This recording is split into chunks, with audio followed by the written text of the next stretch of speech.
I am an aspiring author asking you to please check out my book on Amazon. With everything going on in our country today, I think this can be a very valuable thing for people to read, and I put a lot of work into it. Thank you for any support.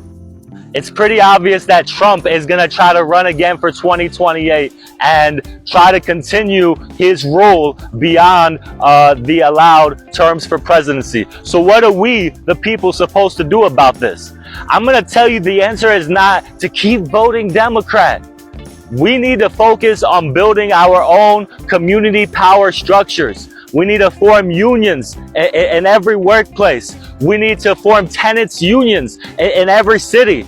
And we need to have the people come together and have all these unions and tenant structures and all these other people's organizations for any other group of oppressed or marginalized people all to come together and unite around a new political party, a workers' party. I'm not saying that the party has to be completely new. I'm saying we need to look at an alternative. We actually need to take this time to form around a different party besides the Republican. With what's going on in America today, I think it's very important to educate people on what fascism actually is. In my new book, What is Socialism?, I have a chapter where I talk about fascism.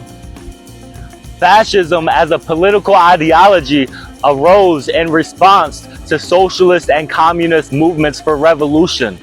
The capitalists, instead of trying to make reforms that would help the people, like healthcare, things we need, and being scared of the revolutionary potential of the people, decided that it was better to allow a tyrant into power that would violently suppress any resistance to the regime. And that new governmental regime, that fascist regime, was directly linked to the corporations and what their aims were. So fascism is about the corporations completely dominating and suppressing our ideas and our movement. Donald Trump is a fascist dictator.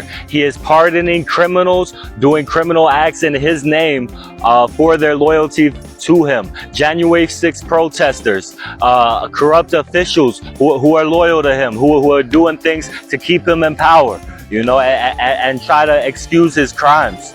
This is straight out of the fascist playbook. This signals to people, as long as you're loyal to me, and as long as I stay in power, you can commit the criminal acts you want, as long as you're doing it in my name.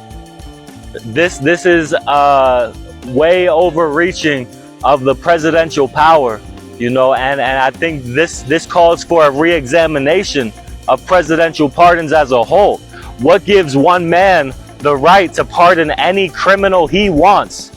Go look up the list of the people he is pardoning. What gives